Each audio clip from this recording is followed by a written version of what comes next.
Hello everyone. Last topic में हमने sphere of death, vehicle at the top of the convex over bridge और movement of inertia से related थोड़ा theoretical knowledge लिया था। Okay, शायद आपने लास्ट का टॉपिक देखा नहीं होगा तो वापस से देखिए आप। So the next topic which we are going to take is that it is most over connected with the movement of inertia only. So let us take the small expression for movement of inertia. Okay, so for this expression we need to derive something, so let us derive that. Okay, so there is a small derivation, so that derivation is related to the kinetic energy of a rotating body with uniform speed. Okay, so should we move on ahead? So let us move on to the expression now.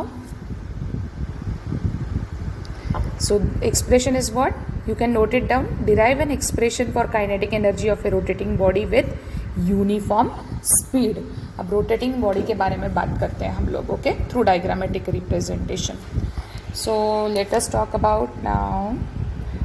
Suppose for example ये एक rigid body है, okay? इसके पहले भी हमने ये लिया था। इस rigid body का ये center है, ये हो गया उसका एक्सिस। ओके, ठीक है। Now if we talk about it axis, its velocity is also denoted by omega as usual. Rigid body की रोटेटिंग कंडीशन जो है उसको हम क्या डिनोट कर रहे हैं? As angular velocity, that is nothing but omega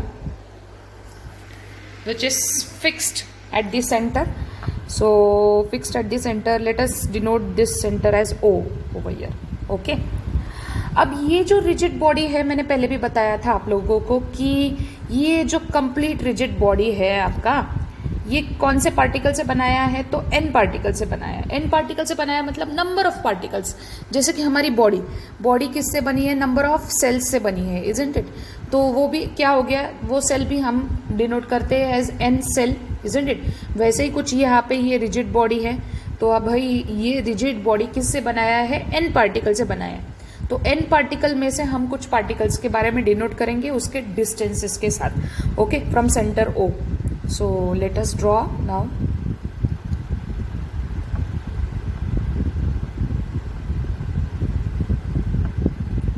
So can you see the diagram very well, isn't it? So let us denote this as particle of masses m1, m2 dash dash up to mn. Okay, and if we talk about its distance, that will be r1, r2 and this distance is as rn. Okay, ठीक है। So listen carefully children now. What explanation is expected over here to be written as कि consider a rigid body, rotating, okay, rotating with uniform angular velocity omega about a fixed axis. This is your fixed axis passing through center O. Okay, and perpendicular to the plane. Obviously you can see very well how it is perpendicular to the plane. Suppose that the body of n particle, each of masses m1, m2, m3, or you can say dash dash up to mn, situated at a distance r1, r2 dash dash dash up to rn. So what is happening over here? When a body is rotating with a uniform angular velocity omega, तो हर एक मास मतलब या फिर हर एक particle के अपनी अपनी velocity होती है, इजंट इट? और उस लीनियर वेलोसिटी को हम डिनोट कर सकते हैं एज v1, v2, v3 बराबर अप टू vn. तो भाई ध्यान से सुनो, इस बॉडी में नंबर ऑफ पार्टिकल्स है, n number of particles, okay. और n नंबर ऑफ पार्टिकल्स में हम बात करते हैं कुछ गिने चुने पार्टिकल्स के बारे में, जिसमें particle of mass m1, particle of mass m2, particle of mass m3 and dash dash up to mn which is having a distance r1, r2 dash dash up to rn। जब हम उसके velocity के बारे में बात करते हैं तो उनके लीनियर वेलोसिटीज जो है, उनके इंडिविजुअल लीनियर वेलोसिटीज कौन से v1, v2, v3 dash dash up to vn। तो भाई अब हम बात करते हैं उसके फॉर्मूला के बारे में। ओके, तो भाई फॉर्मूला क्या आएगा मेरा इस हिसाब से? तो भाई मेरा formula for particle 1 will become what? Can I write like this? v1 is equals to r1 omega. छोटा सा डेरिवेशन है, short derivation, if you pay attention that's easy for you. So this is the linear velocity of a particle. Which particle? First particle. Okay, so if I talk about the linear velocity of first particle, then what is kinetic energy of first particle? Let us denote kinetic energy as, for each particle, as E1, E2 and E3. Let us talk about E1 now. So kinetic energy for first particle, that is E1, let us write it down. अब आपको पता है kinetic energy का formula क्या है? 1/2 mv square, isn't it? अब particle 1 है तो फिर मास m1 v1 ऐसे आएगा। अब v1 का फॉर्मूला हमने यहाँ पे ऑलरेडी नोट किया है, वो क्या दिया है? r1 omega. Let us substitute this over here. So मेरा इक्वेशन क्या बन जाएगा यहाँ पे? 1/2 m1 r1 square omega square. ठीक है, ये आ गया मेरा equation. So let us take this as an equation number 1. Now let us talk about the next equation now. ऐसे ही सिमिलरली हम बाकी सारे पार्टिकल्स के बारे में कैसे लिखेंगे? Second particle, third particle, up to n particle. तो लिख लेते हैं, चलो n पार्टिकल तक। तो भाई E2 क्या आएगा? 1/2 m1 r1 square omega square. E3 क्या आएगा? 1/2, सॉरी यहाँ पे m2 आएगा, m3 r3 square omega square dash dash dash up to en। Value क्या आएगा? 1/2 mn rn square omega square. तो ये आ गया हमारा formula for n number of particle. Okay, now taking the addition of all the kinetic energies of the particle, let us denote that E is equals to E1 plus E2 plus E3 dash dash dash up to En। यहाँ तक आ गए? If we substitute these values over here, what will happen? So here 1/2 m1 r1 square omega square plus 1/2 m2 r2 square omega square plus dash dash dash up to n number mn rn omega square. Okay, तो यहाँ तक हम आ गए इस expression में। Let us move ahead. तो भाई चिल्ड्रन, मैंने पहले ही बताया था addition of all means what we are suppose to take over here in mathematical terms. So we are supposed to take the summation of all. Before taking the summation, इसमें से common क्या निकल सकते हैं? तो भाई 1/2 एक निकलेगा और ओमेगा निकलेगा। तो ब्रैकेट में बचेगा क्या? m1 r1 square, m2 r2 square, mn rn square, isn't it? तो let us write it down then.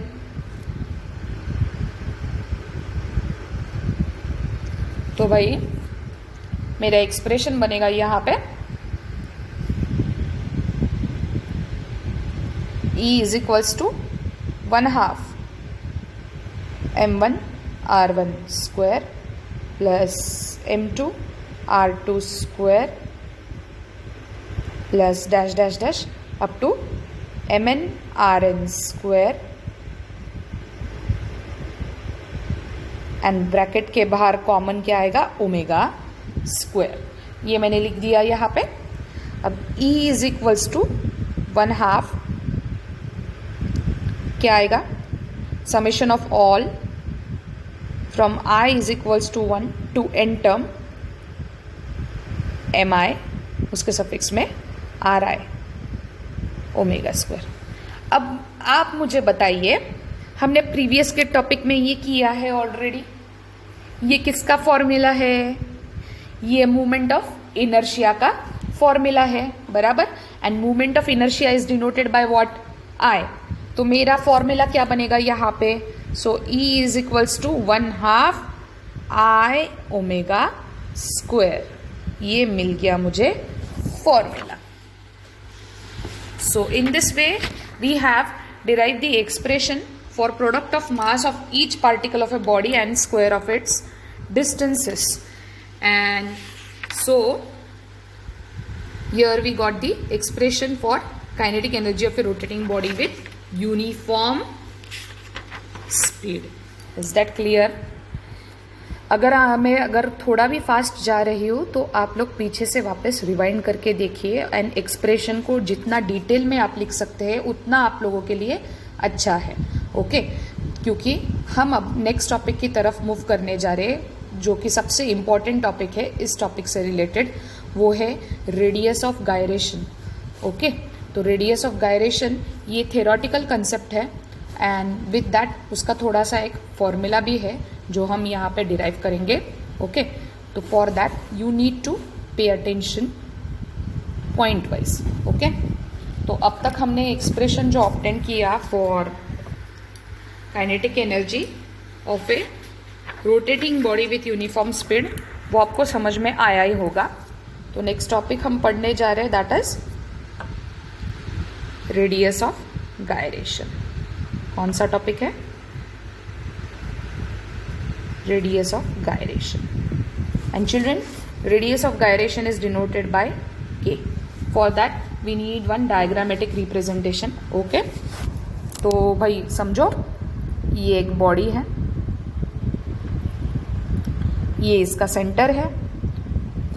तो भाई यहाँ से मैंने उसका एक्सिस निकाला, axis of rotation.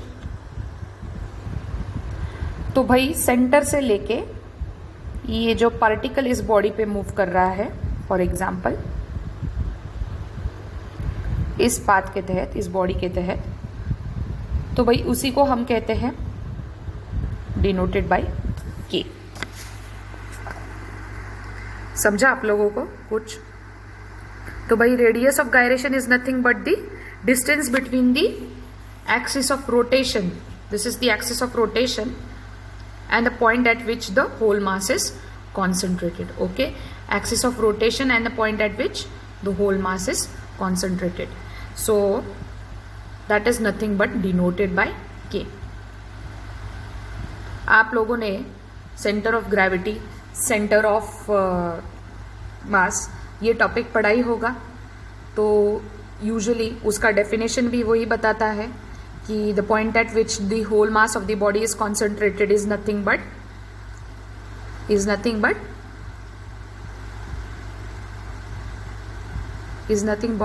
what is your center of mass, isn't it? So now let us move on.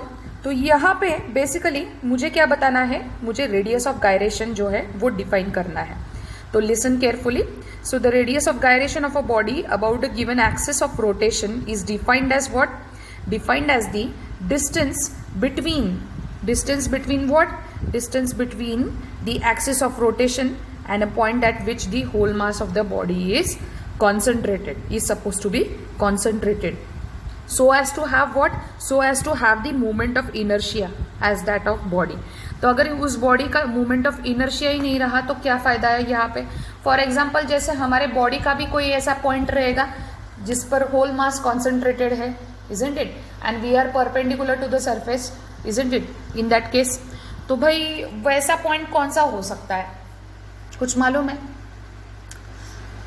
कुछ मालूम है कि हमारे बॉडी का जो होल मास है वहाँ पे कहाँ पे जाके कॉन्सेंट्रेट होता है? कभी ऐसा क्वेश्चन अराइज हुआ आपके दिमाग में?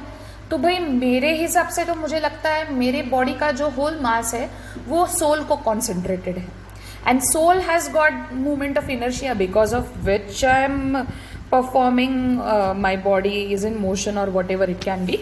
So let us move on to the topic now, apart from our body.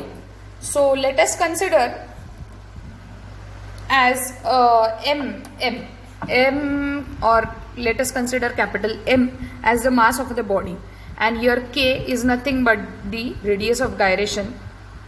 Then let us now calculate its moment of inertia. Okay, अगर m ये इस पार्टिकल का मास है और k जो है ये इसका क्या है, रेडियस ऑफ गायरेशन, तो भाई इसका मोमेंट ऑफ इनर्शिया क्या आएगा? Moment of inertia is nothing but denoted by, let us see that, इस बॉडी का मोमेंट ऑफ इनर्शिया आएगा that is I, which is equal to M R square के जगह पे क्या आएगा, एम के स्क्वायर. ठीक है, now if I take M over there, so multiplication will become division, isn't it? So I by M is equals to K square, बराबर. And if I say rearrange this, so rearranging and taking the squares on both the sides, that will become k is equals to I by m. So here this is the formula for radius of gyration, that is k is equals to under root I by m. Its SI unit is given by, or it is meters. SI unit क्या है, metres में है. क्यों भाई, हम distance के बारे में बात कर रहे हैं ना, तो भाई डिस्टेंस के बारे में जब बात करते हैं तो क्या बात कर रहे हैं? Basically we are talking about the point at which the particle is rotating and the point at which the whole mass is concentrated. तो उसके बीच का जो डिस्टेंस हमें अगर कैलकुलेट करना हो तो भाई सिंपली बात है, वहां पे ना मास है, ना वहां पे आपका टाइम है, ना कुछ है. तो भाई जब अगर सिर्फ डिस्टेंस की बात आ रही है तो यहाँ पे आपका ऐसा यूनिट क्या हो सकता है? तो ऐसा यूनिट आपका मीटर से आएगा. अगर ऐसा यूनिट मीटर से, तो फिर डायमेंशन क्या आएगा भाई इसका? मास है इसमें? नहीं. लेंथ है? भाई है, बिकॉज डिस्टेंस के बारे में बात कर रहे हैं. टाइम है? नहीं है. तो ये हो गया उसका डायमेंशन. कितना छोटा सा फॉर्मूला है देखो, moment of inertia for radius of gyration और रेडियस ऑफ गायरेशन का फॉर्मूला इतना छोटा सा है, 2 मार्क्स का. सिर्फ आपको ध्यान में रखना है, इतना ज़्यादा भी टॉपिक हार्ड भी नहीं है आप लोगों को समझने के लिए, इजंट इट? तो हमने यहाँ पे 2 कंसेप्ट देखे, एक छोटा सा एक्सप्रेशन देखा kinetic energy of rotating body with uniform speed का, और दूसरा हमने देखा रेडियस ऑफ गायरेशन. अब तीसरा जो हम छोटा सा टॉपिक लेने जा रहे हैं, सबसे छोटा topic, that is moment of inertia of a thin ring. तो moment of inertia of a thin ring के लिए हमें यहाँ पे वापस से एक डायग्राम ड्रॉ करना पड़ेगा. चिल्ड्रन, आप लोग सोचोगे कि मैम सिर्फ डायग्राम ही ड्रॉ करते बैठती है, तो भाई आप इतना समझ लो कि इस टॉपिक में आप अगर डायग्राम को अच्छे से करेंगे तो ज़्यादा इफेक्टिव गिरेगा, आपका पढ़ने में भी आपको ज़्यादा आसानी होगी. इसलिए हम लोग यहाँ पे क्या कर रहे हैं, इसका डायग्राम ड्रॉ कर रहे हैं. तो भाई हमारा नेक्स्ट टॉपिक क्या है? तो भाई moment of inertia of a thin ring, of a thin uniform ring. और चिल्ड्रन, एक बात आप लोग नोट कीजिए कि जो भी हम पढ़ रहे हैं यहाँ पे, ये सारे टॉपिक्स जो है इंटर रिलेटेड है एक दूसरे से. अगर स्टार्ट से आप लोग वीडियो को ध्यान से देख रहे हैं तो हर एक में आपको कुछ ना कुछ तो एक ही चीज़ कॉमन मिलती ही जाएगी. ये मतलब ये पढ़ते जाओ तो कॉमन मिलेगा आपको. मतलब किसी पॉइंट मास के बारे में बात कर रहे हैं, या फिर वो पॉइंट मास का जो वेट है कहाँ पे कॉन्सेंट्रेटेड है उसके बारे में बात कर रहे हैं, या फिर कौन से फोर्सेस उस पॉइंट मास पे एक्ट होते हैं उसके बारे में बात कर रहे हैं. जो भी रहेगा, हर एक डिटेल, हर एक कंसेप्ट अगर आप समझ के पढ़ते हो तो आपके लिए आसानी होगी यहाँ पे. तो हमने एक्सप्रेशन भी देखा, रेडियस ऑफ गायरेशन का डेफिनेशन भी देखा, और रेडियस ऑफ गायरेशन के लिए फॉर्मूला भी देखा. तो अब हम मूव कर रहे हैं moment of inertia of a thin uniform ring. हमेशा इतना याद रखना, moment of inertia is always denoted by I. Okay, तो आई बोल के ही हम डिनोट करते हैं. तो चलो डायग्राम लेते हैं हम. तो भाई ये मेरा रिंग है, थिन रिंग, ठीक है. ये मेरा एक्सिस है, ये मेरा सेंटर है, I denoted by C. So axis of rotation का डायरेक्शन, उसका एंगुलर वेलोसिटी ओमेगा से दिखा देते हैं हम लोग. Let us talk about its radius now from centre. तो भाई आप कैसे भी ड्रॉ कर सकते हैं. Now this radius is perpendicular to the surface of ring, isn't it. तो ये मैंने लिखा यहाँ पे. Let us denote this as R, whatever it can be, radius as R, capital R over here. So now listen carefully now children. So here consider a thin uniform ring of mass M. क्या? Mass M, of mass M and radius R. Radius R rotated about the axis, passing through the center, rotated about its axis passing through the center, is perpendicular to the plane. यहाँ पे आपको perpendicular दिख रहा है, isn't it? Is perpendicular to the plane. So children, it is 2 dimensional of negligible thickness. Okay, ये जो body आपको दिख रही है ये 2 dimensional, it's of A negligible thickness, मतलब बहुत ही छोटा डिस्क रहेगा, बहुत ही छोटा. ओके, थिकनेस जो है उसकी बहुत छोटी रहेगी. ओके, सो यहाँ पे क्या हो रहा है, इसका एंटायर मास जो है ये कितना डिस्टेंस में कैलकुलेट किया है. सो यहाँ पे ये कितना डिस्टेंस में कैलकुलेट किया है, that is it is at a distance R, calculated at a distance R from the axis of rotation.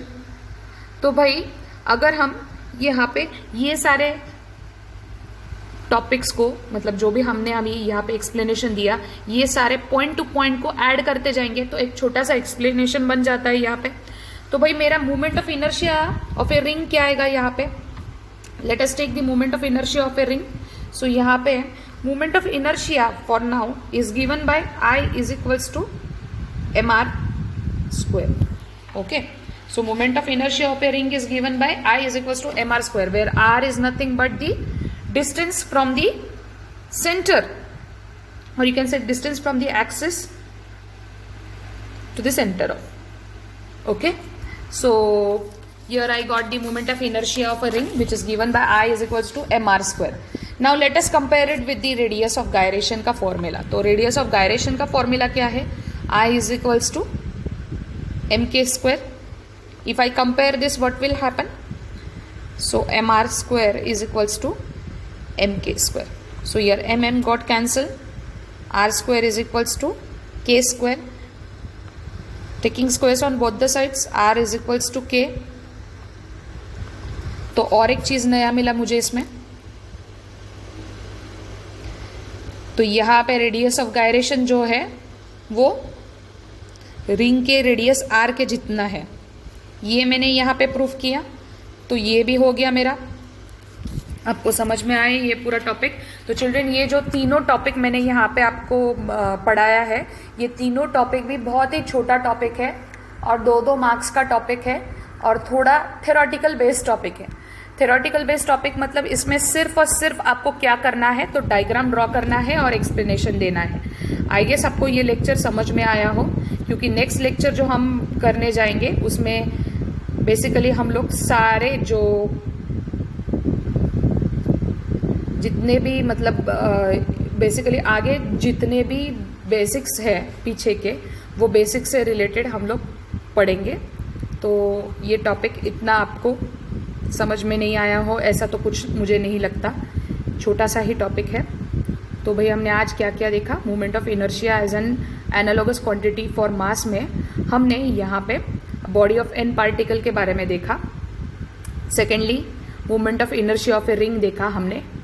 और third is radius of gyration.